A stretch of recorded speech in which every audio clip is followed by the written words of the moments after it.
Bueno, para presentarme brevemente, soy Renaud Bourget y desde unos 5 años soy catedrático de la Facultad de Derecho de la Universidad Costa Azul, que está en Niza.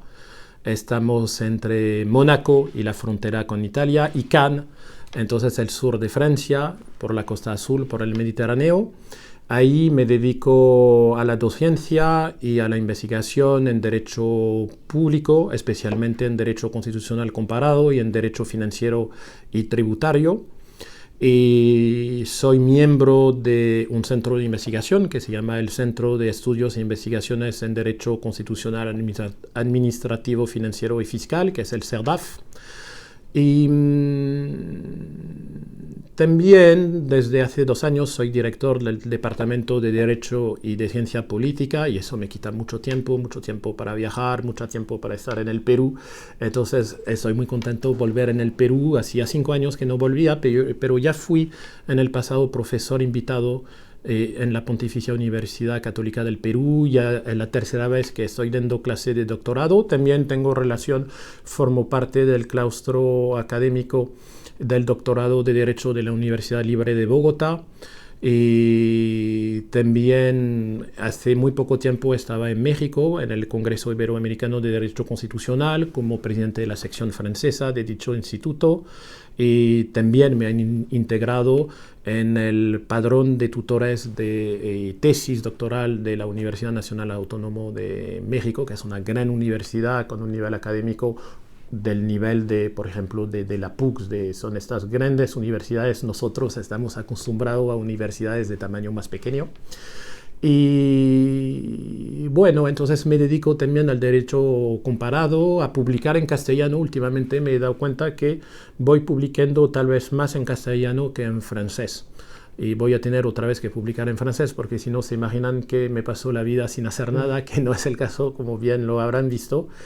Y bueno, pues estoy muy contento de nuevo estar en la Pontificia Universidad Católica del Perú a raíz de una invitación del doctor César Landa. Y nos vemos muy frecuentemente desde hace unos 10 años. Él también ha viajado en la Universidad París I. Yo, antes de ser catedrático en Niza, fui durante 7 años profesor titular en la Escuela de Derecho de la Sorbona. Ahí él tuvo una serie de actividades también en Niza, y lo hemos recibido el 6 de diciembre del año pasado. Es un día importante porque el 6 de diciembre es el Día Constitucional de España, de la Constitución del 78. Y pues muy contento de volver en el Perú.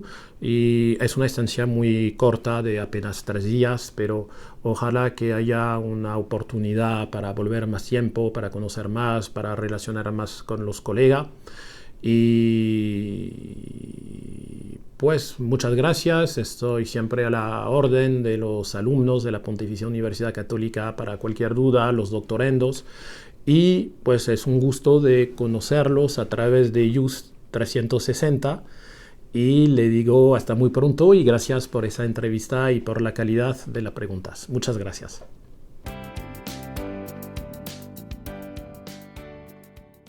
Bueno, pues muchas gracias por esa pregunta. La Carta del Medio Ambiente fue una etapa muy importante en la consagración jurídica de la protección, de la debida protección al medio ambiente.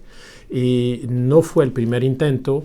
Digamos que los intentos surgen en los años 70 y a iniciativa de la Organización de Cooperación y Desarrollo Económico, la OCDE, que toma una serie de recomendaciones, y según la cual el contaminador debe de asumir los gastos relacionados con la contaminación que genera al producir.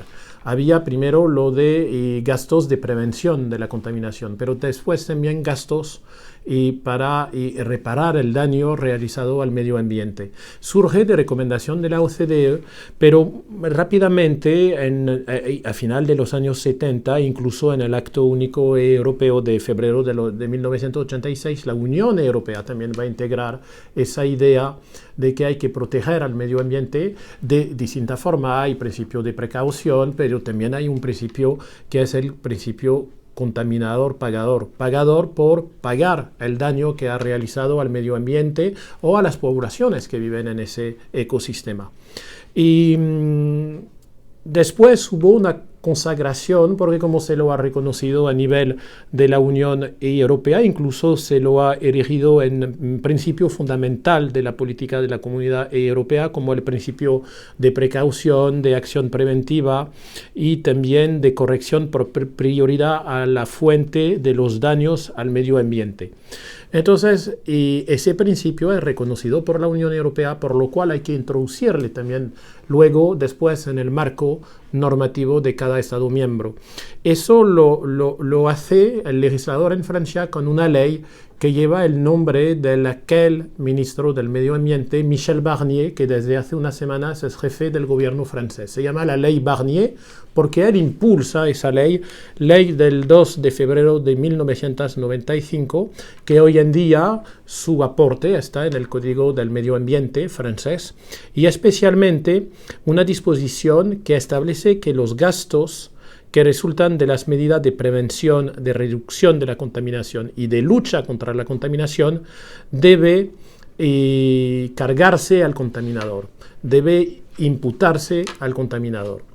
Entonces ya poco a poco ese principio, que era inicialmente un principio, digamos, de corte, un principio económico, un principio moral, también lo había estudiado, por ejemplo, Arthur-Cécile Pigou, que era un economista que veía el problema económico de generar gastos que no lo asumía el generador de estos gastos, sino que estos gastos de contaminación lo producía un productor, lo generaba un productor a raíz de su producción económica, pero lo externalizaba y era la sociedad que lo tenía que asumir. Entonces ahí hay una deficiencia del mercado económico. Entonces, para solucionar, Arthur-Cécile Pigou, él pensaba que había que internalizar ese coste externo mediante un tributo. El tributo tenía que corresponder al coste social de la contaminación. Y entonces ese principio, que era un principio, digamos, económico, se transforma poco a poco, uno asiste al aumento de la sustancia jurídica de ese principio, que se transforma de principio económico a principio meramente jurídico, desde el punto de vista de la Unión Europea, pero también no le comenté que antes de ser recibido por la Unión Europea, en los años 80, hubo también varios convenios internacionales de protección del medio ambiente que lo han consagrado, especialmente la Convención de Londres del 30 de noviembre de 1990 sobre la reparación, la lucha y la cooperación en materia de contaminación por hidrocarburos. A fin de cuentas, hemos alcanzado, a inicios de los 2000, el presidente Jacques Chirac, en su campaña electoral, dice que se compromete en fomentar una Carta del Medio Ambiente que tendrá valor constitucional. Y esa Carta del Medio Ambiente es del 2004 y ella entra en el bloque de constitucionalidad, por lo cual es uno de los textos que forma parte de la matriz de referencia del Consejo Constitucional cuando controla la conformidad de las leyes a las normas constitucionales, no solamente a la Constitución, sino también a la Declaración de los Derechos del Hombre y del Ciudadano de 1789 y desde el 2005 de la Carta del Medio Ambiente. Entonces, esa es una carta un poco inspirada del aspecto, digamos, muy entusiasta y eufórico de la Declaración de los Derechos Humanos.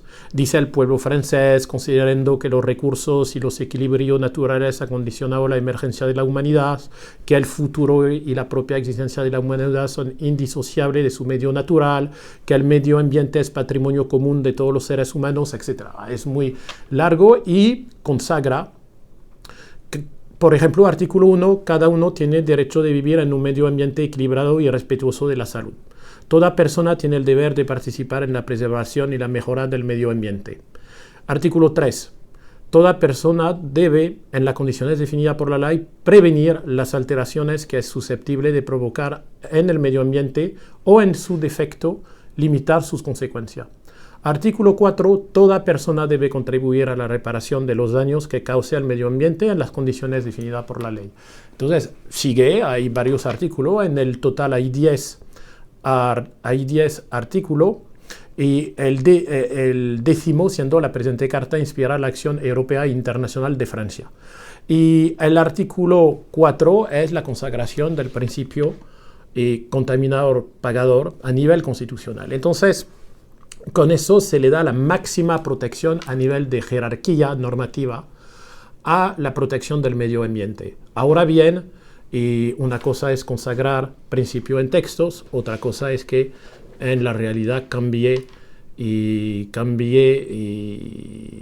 la acción del productor, y ahí hay una contradicción porque hoy en día, por ejemplo, en Francia estamos examinando el acuerdo de la zona de libre cambio con el Mercosur, y el contenido de un acuerdo de libre cambio económico en materia de agricultura va en contra de muchos de esos principios al fomentar un modelo de producción agrícola que es una agricultura intensiva, contaminadora del ecosistema, ¿no?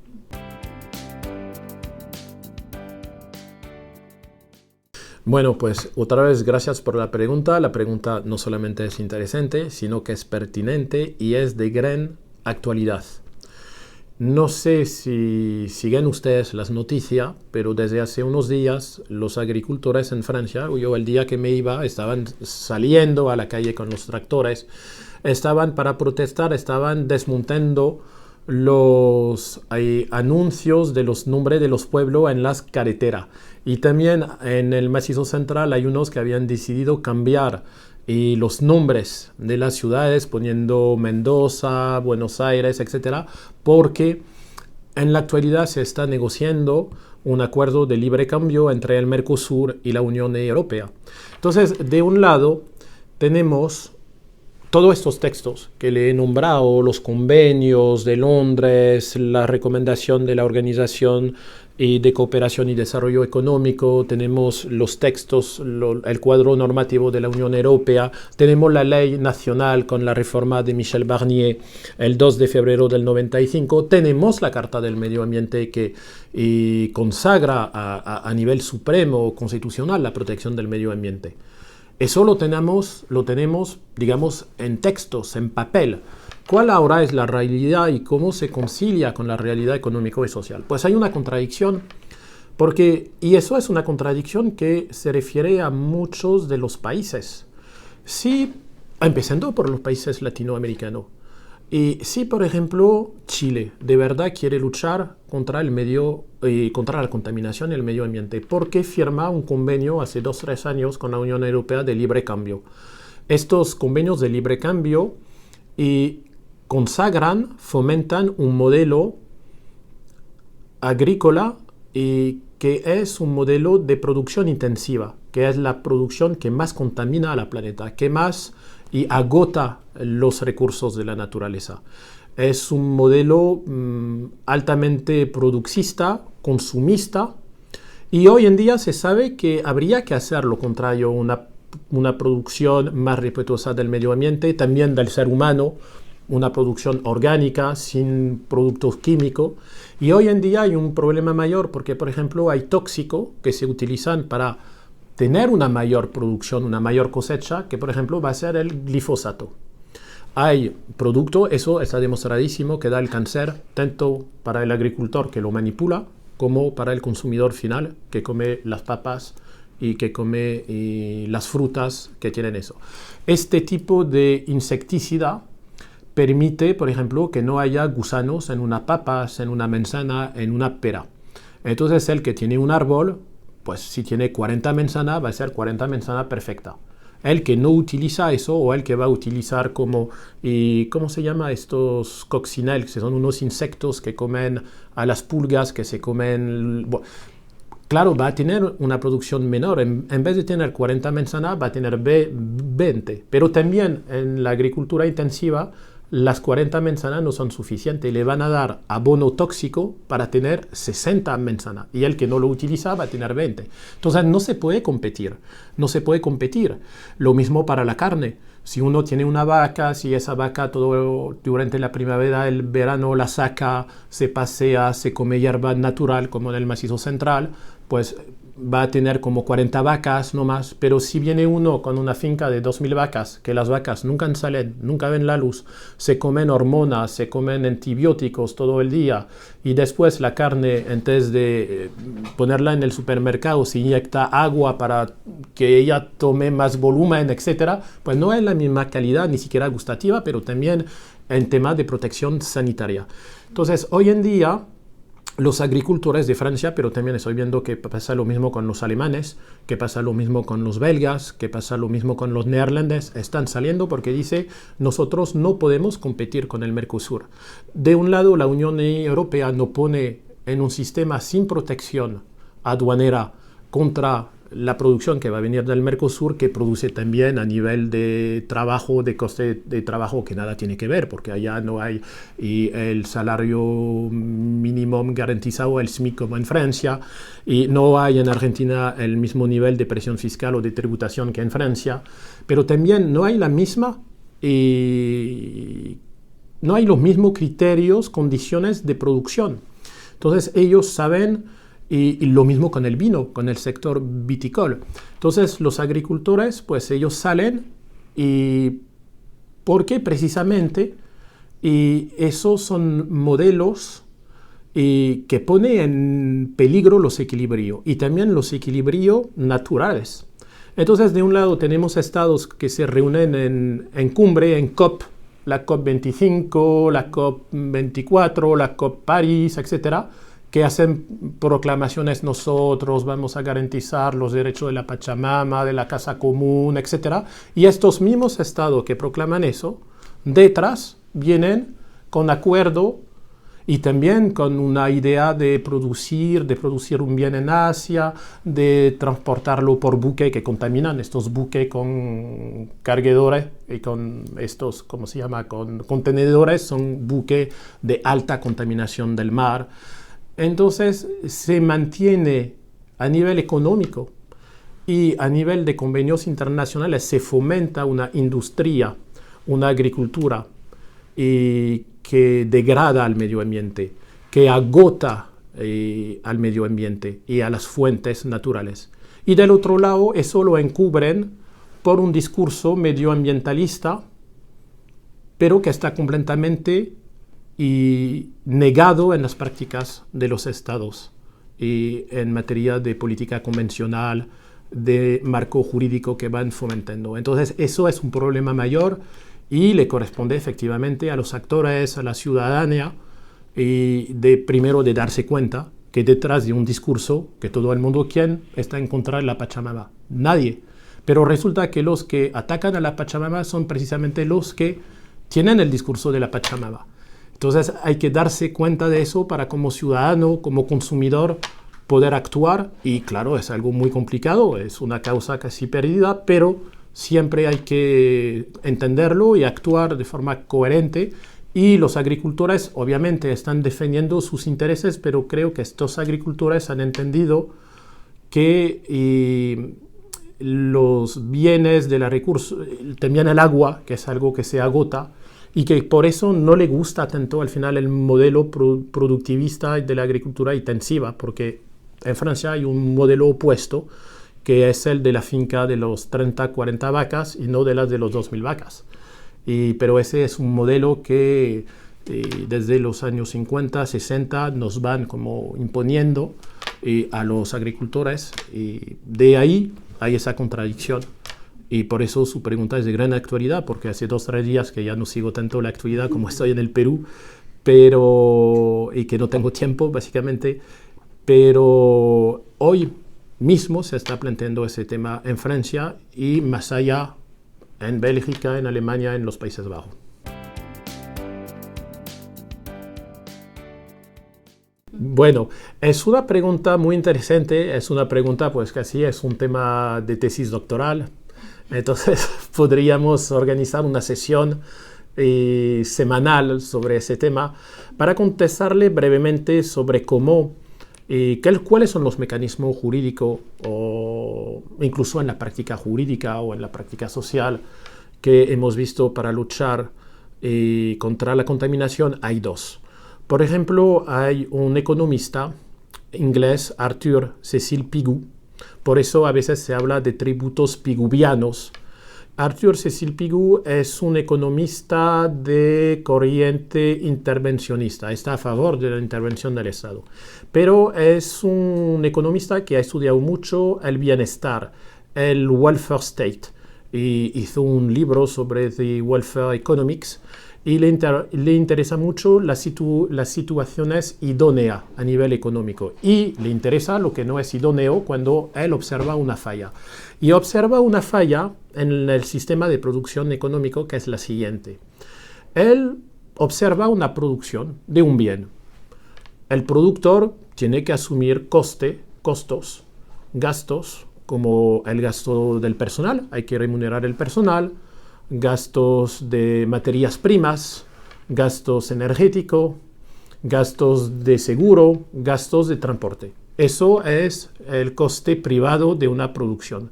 Pero él se da cuenta que el coste social va más allá de este coste interno, porque todo ese coste interno, contablemente, desde el punto de vista contable, se puede imputar al productor que paga factura. Pero el que produce contamina. Y él toma el ejemplo, por ejemplo, de las empresas de transporte por ferrocarril, que al transportar mercancía, en aquella época, pues era ferrocarriles de carbón y vapor, hay chispa de fuego, y van en una finca y queman toda la finca. Y no se puede, porque en aquella época no había medios tecnológicos como los científicos actuales de la policía para identificar quién había provocado ese incendio. O a lo mejor era un incendio de un bosque que le beneficiaba a los que vivían, a las comunidades. Y también hay unas empresas que van a poner una planta de fábrica, por ejemplo lo del Golfo de Maracaibo con el petróleo, se contamina el Golfo y las comunidades autóctonas o los pescadores pescan pescado con mercurio y tienen cáncer, los niños nacen sin dedo, sin un brazo, sin una mano, y el que contamina por su actividad económica pues no tiene que pagar la consecuencia de eso. Entonces Pigou dice el productor genera un coste externo.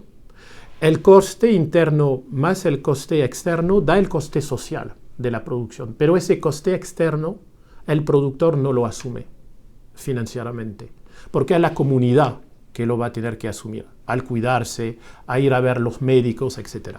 Y entonces la idea de Pigou, como yo puedo, se pregunta, internalizar ese coste externo. ¿Cómo hago para que ese coste que el productor lo reenvía a la colectividad, cómo se puede hacer que ese coste lo relacionamos con el productor? La respuesta de Pigou es creando impuesto por contaminar, que va a tener que pagar el que produce.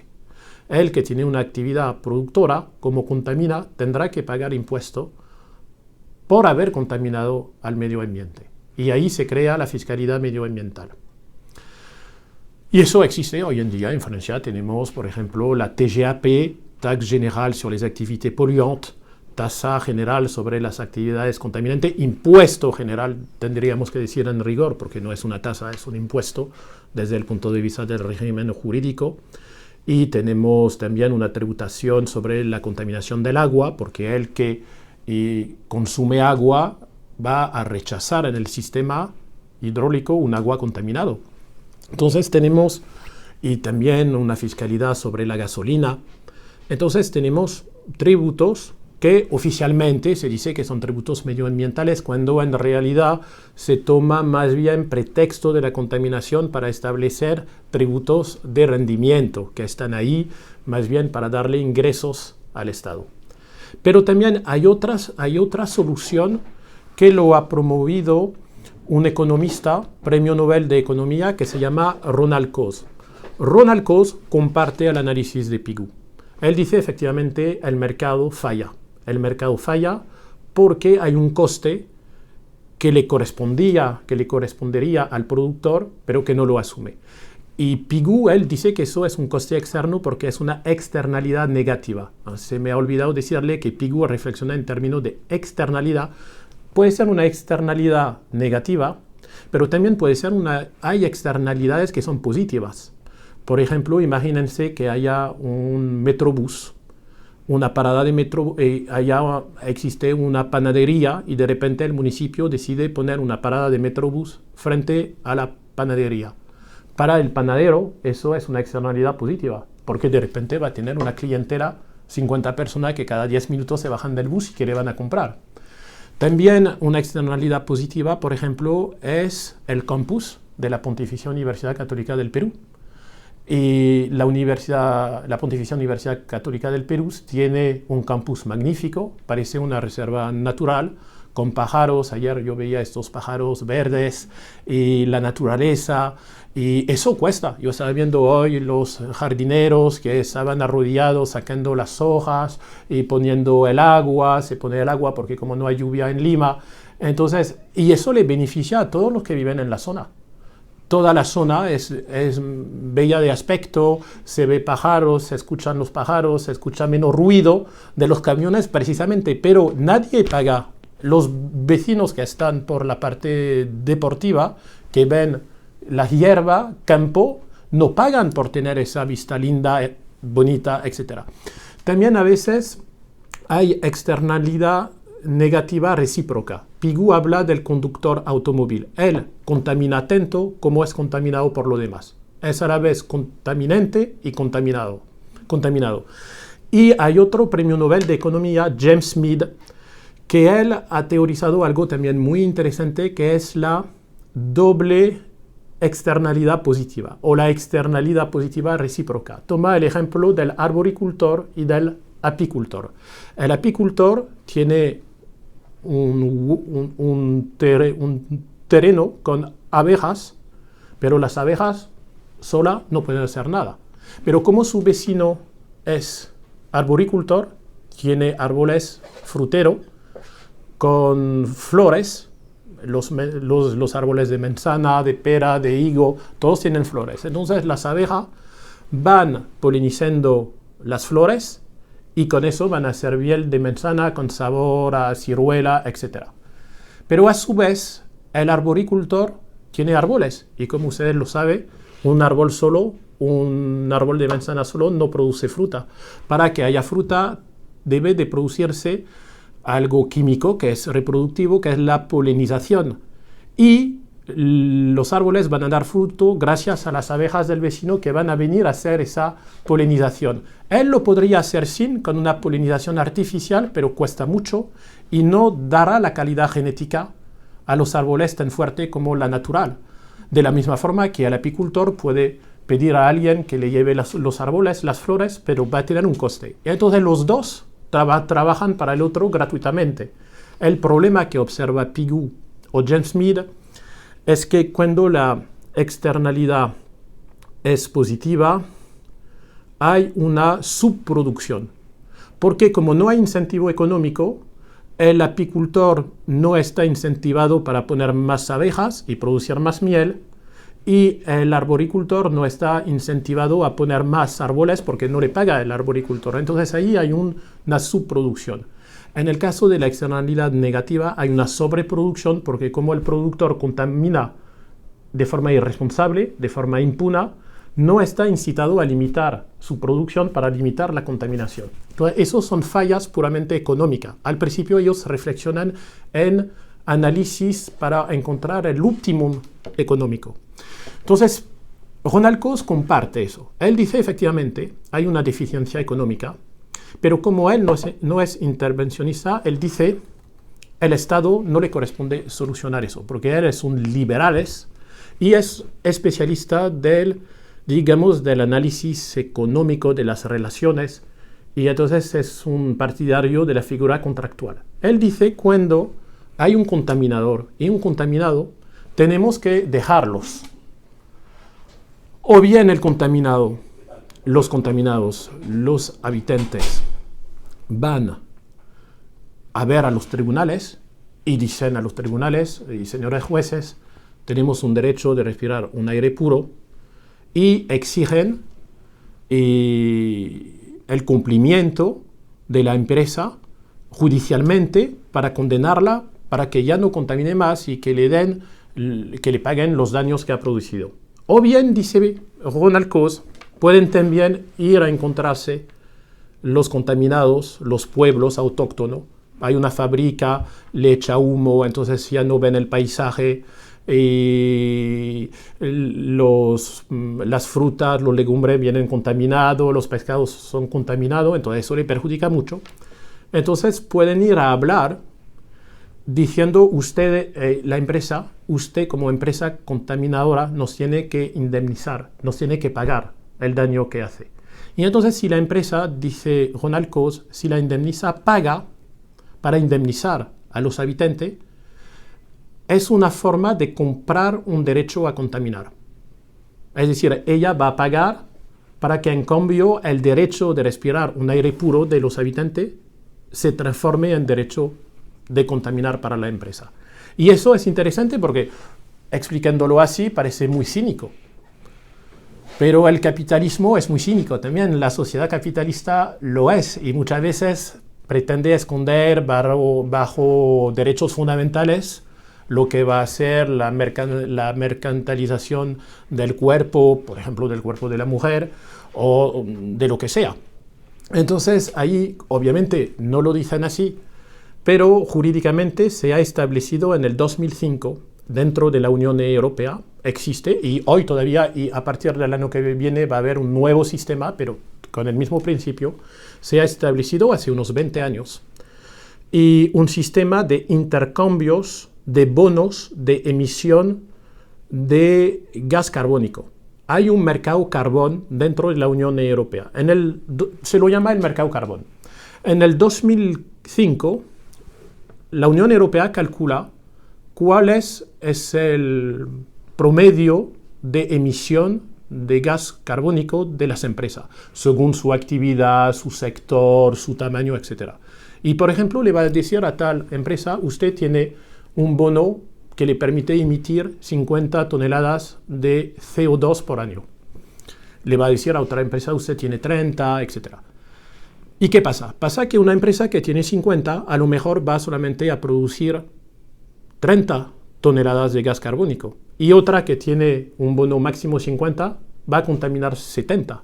Y ahí se genera el mercado porque la que tenía 50 y que ha emitido solamente 30 toneladas, le queda 20 por vender en un mercado y la que tenía que contaminar solamente 50 y que ha contaminado 70 le va a comprar ese bono. Entonces jurídicamente existe y pues como usted lo puede ver está, y como lo dice la propia página de la Unión Europea, ese sistema hace pagar a las empresas según su contaminación para incitarlos a bajar su emisión dentro de la Unión Europea. Y pronto se va a aplicar a la calefacción y al transporte terrestre, que ese va a ser el nuevo sistema. Pero claro, a lo mejor la empresa contaminada 70, se le dice ahora va a contaminar 50, entonces, claro, pasa de 70 a 50 con ese bono máximo, pero también se le da la posibilidad de contaminar hasta 50, que depende de qué lado uno lo ve.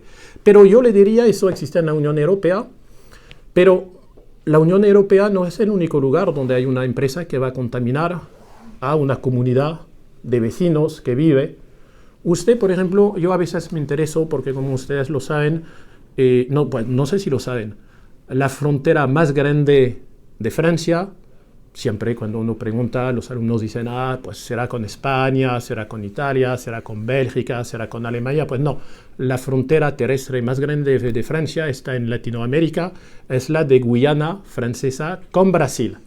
Entonces, nosotros en Guyana tenemos pueblo autóctono, evidentemente. Entonces, por eso a mí me interesa, leo unos periódicos que hablan específicamente de la realidad en el Amazonas, y yo a veces me entero en Brasil o en Bolivia de una multinacional extranjera que viene en un bosque y que va a explotar una mina. Y entonces la comunidad indígena entiende que va a haber contaminación, y va a haber, no sé, que no va a poder vivir tan tranquilamente como antes, que se va a contaminar. Entonces se pone en huelga, pero no pasa nada. Entonces impide a los camiones tipo Caterpillar de entrar, pero no pasa nada. Entonces después va a quemar los camiones, va a hacer saboteo. Y entonces ahí, ¿qué va a pasar? La multinacional va a pedir a encontrarse con los jefes de las comunidades autóctonas y los van a comprar, le van a dar un sobre con dinero, ellos lo aceptan y se vuelven a casa y dejan a que haya la explotación, que sería la realización, digamos, práctica, social, de lo teorizado por Ronald Coase a través de mecanismos normativos de mercados.